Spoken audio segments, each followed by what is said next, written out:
नमस्कार विद्यार्थी मित्रांनो आणि पालक मित्रांनो. IIT मध्ये तुम्हाला जर इंजिनिअरिंग करायचं असेल तर या IIT मध्ये सिलेक्शन नेमकं कसं होतं, म्हणजेच निवड कशी होते, परीक्षा टप्पे कसे आणि कोणते असतात आणि प्राधान्यक्रम कसे द्यावे लागतात, थोडक्यात या व्हिडिओच्या माध्यमातून आपण समजून घेऊया. हा व्हिडिओ शेवटपर्यंत बघा आणि काही डाऊट असेल तुम्हाला तर मला कमेंट बॉक्समध्ये नक्की टाका. आता या व्हिडिओच्या माध्यमातून भविष्यामध्ये तुम्ही जर इंजिनियर होऊ इच्छित असाल तर तुमच्यासाठी हा महत्वाचा व्हिडिओ असणार. चला वन बाय वन आपण बघूया. त्यातला पहिला मुद्दा बघा, निवड कुठे आणि कशी होते. त्यासाठी तुम्हाला माहिती असेल JEE ची एक्झाम द्यावी लागते, जॉईंट एंट्रन्स एक्झाम म्हणतो आपण त्याला. मग ह्या JEE मध्ये मेन्स आणि ऍडव्हान्स अशा दोन प्रकारच्या तुमच्या एक्झाम घेतल्या जातात.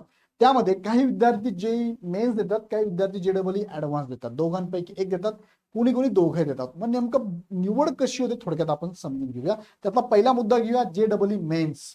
आता मेन्सचा विचार करता इथे बघा, JEE मेन्स का द्यावी विद्यार्थ्यांनी. तुम्हाला जर इंजिनियर व्हायचं असेल, चांगले कॉलेज हवे असेल तर JEE मेन्स नक्कीच द्यायला हवी. कारण देशातील उत्कृष्ट अभियांत्रिकी महाविद्यालयामध्ये तुम्हाला प्रवेश मिळतात. देशातील म्हणतोय, राज्यातील नाही, देशातील.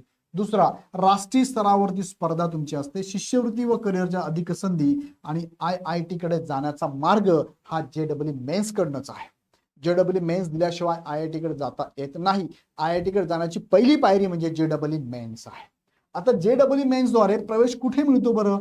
तुम्हाला जर JEE मेन्स दिली, तुम्ही मेरिटमध्ये तुम्हाला रँकिंग आला, चांगला रँक आहे, तुमच्या स्कोरनुसार, तुमच्या मेरिटनुसार, तुमचा ऑल इंडिया रँकिंगनुसार तुम्हाला कुठे संधी आहे तर पहिले आहे NITs मध्ये, नॅशनल इन्स्टिट्यूट ऑफ टेक्नॉलॉजी आहे. महाराष्ट्रात सह भारतात बऱ्याचशा यांच्या स्कूल्स आहेत, कॉलेज आहेत. त्यानंतर Indian institute of information technology, IITs मध्ये तुम्ही जाऊ शकता. नंतर गव्हर्नमेंट फंडेड टेक्निकल इन्स्टिट्यूट आहे, GFTIs म्हणतो आपण त्याला, गव्हर्नमेंट फंडेड टेक्निकल इन्स्टिट्यूट आहे.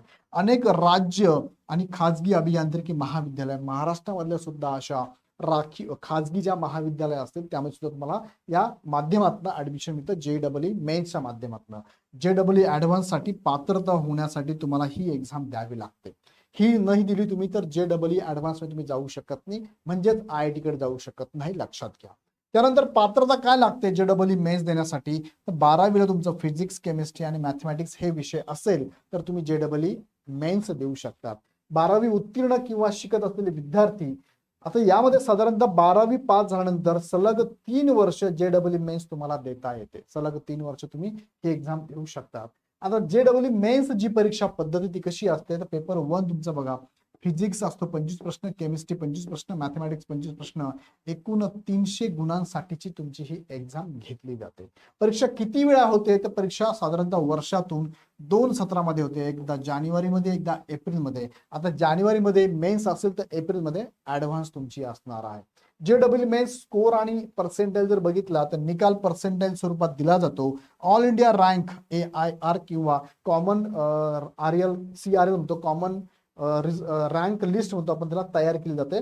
आणि जोसा काउन्सिलिंग मध्ये सुद्धा रँक महत्वाची असते. तर जोसा काउन्सिलिंग काय यावरती मी सेपरेट तुमचा व्हिडिओ घेतो, किंवा यापैकी तुम्हाला अजून काही जर एखादा पॉईंट समजला असेल मला कमेंटमध्ये टाका, त्याच्यावरती सेपरेट व्हिडिओ मी नक्की घेतो. त्यानंतर बघा, JEE मेन्स मध्ये स्कोर आणि पर्सेंटेज तुम्हाला मी आता सांगितला. त्यानंतर महाराष्ट्रातील विद्यार्थ्यांसाठी बघा, तुमचा CRL कॉमन रँक लिस्ट किंवा ऑल इंडिया रँक म्हणतो आपण त्याला, महाराष्ट्रातील असे विद्यार्थी असेल 20,000च्या आत असेल तर चांगल्या NIT मध्ये तुम्हाला संधी आहे. 50,000च्या आत असेल तर अनेक NIT आणि IIT मध्ये तुम्हाला पर्याय आहे. 1,00,000 पर्यंत जर असेल तर शाखा आणि कॅटेगरी नुसार संधी तुम्हाला आहे. त्यापेक्षा जास्त असेल तर cap, state college, private college यांचा विचार करता येतो तुम्हाला. त्यानंतर पुढे आपण गेलो JEE मेन्स मध्ये, जोसाद्वारे तुम्ही बघा, जोसा काउन्सिलिंग आपण त्याला म्हणतो. तर त्या काउन्सिलिंगवर तुमचं NIT, IIT आणि GFTI मध्ये तुमचं रिझर्वेशन होतं. आता मी तुम्हाला सांगितलं, पण तरी पण कसं बघा, साधारणतः 23,700 प्लस ज्या सीट्स असतात पहिल्या त्यांना NIT मध्ये संधी मिळू शकते. त्यानंतर IITs मध्ये सुमारे 9,900 सीट्स भरल्या जातात. JFTIs मध्ये तुम्हाला 10,900 सीट जनरली भरल्या जातात. एकूण 62,000 प्लस सीट्स यामध्ये उपलब्ध असतात, या तिन्ही कॉलेज म्हणून, NIT, IITs आणि GFTI मध्ये. सोप्या भाषेत सांगायचं म्हटलं तर दरवर्षी साधारणतः 12 लाख विद्यार्थी इथे JEE मेन्स एक्झाम देतात. 2.5 लाख विद्यार्थी JEE ऍडव्हान्स मध्ये पात्र होतात त्यापैकी, आणि सुमारे 12,000 विद्यार्थ्यांना NIT, IITs आणि GFTI मध्ये प्रवेश मिळतो. सुमारे 18,000 विद्यार्थ्यांना JEE ऍडव्हान्स द्वारे आय आय टी मध्ये प्रवेश मिळण्याची संधी उपलब्ध होते.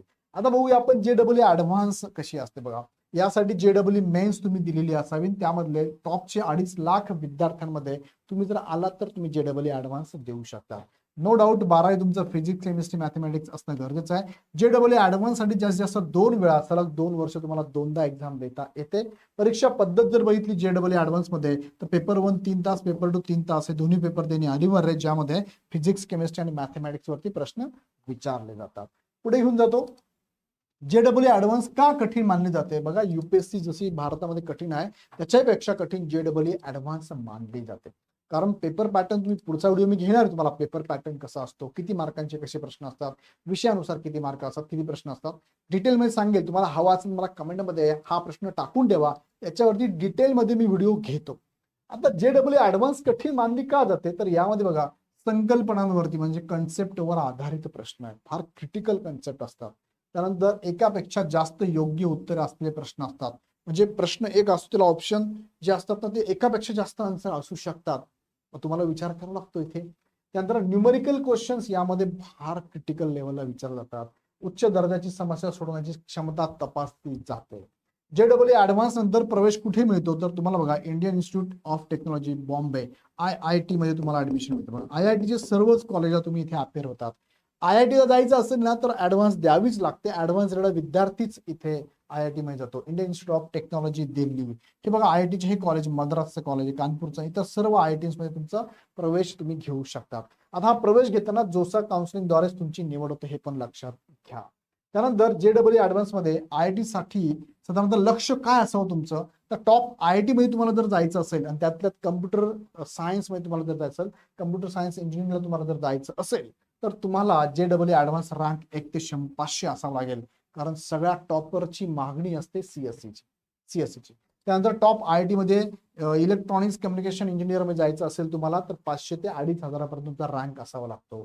चांगल्या IITs मध्ये कोर ब्रांचेसला, ज्या बाकीच्या कोर ब्रांचेस आहे, 2,500 पासून 10,000 पर्यंत तुमची रँक असावी लागते. IIT मध्ये कोणती ब्रांच तुम्हाला हवी असेल तर मग उरलेले 10,000 पासून 18,000 पर्यंत.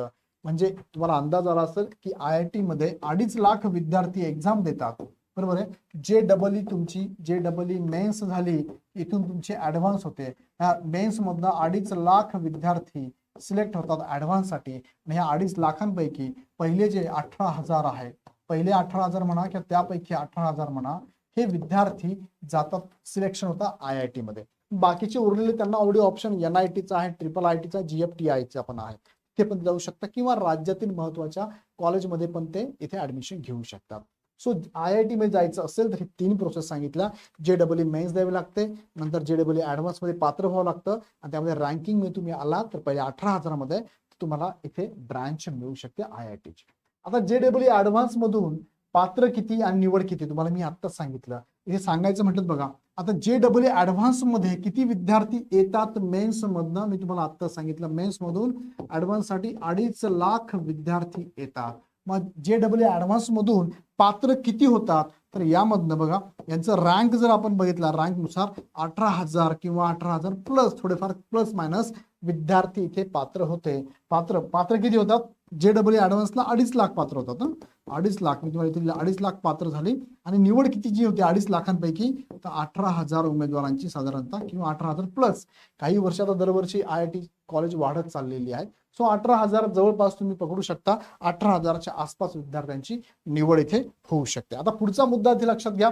पुढचे काही मुद्दे आहेत जसं की तुम्हाला IIT ला किती मार्क असावे लागतात, किती मार्कांची एक्झाम आहे, किती विषय असतात, काय वेटेज असतं, ह्या सगळ्यांची उत्तर पुढच्या व्हिडिओमध्ये मी देणार आहे. किंवा याच्या व्यतिरिक्त अजून तुमच्या मनात काही प्रश्न असेल पालक म्हणून, विद्यार्थी म्हणून, मला कमेंटमध्ये टाका, त्याच्यावर डिटेल्स व्हिडिओ मी नक्की घेतो. आता इथून पुढे 11वी 12वी आणि 12वी नंतरच्या विविध करिअरच्या संधीवरती भरपूर सारे व्हिडिओ सिरीज तुम्हाला ह्या चॅनलवरती बघायला मिळणार. त्यासाठी काय करा, हा चॅनल सबस्क्राईब करून बेल आयकॉन क्लिक करा. आवडला व्हिडिओ तर लाईक करून सगळ्यांना शेअर पण करा. पुन्हा व्हिडिओ आपण नेक्स्ट व्हिडिओमध्ये. धन्यवाद.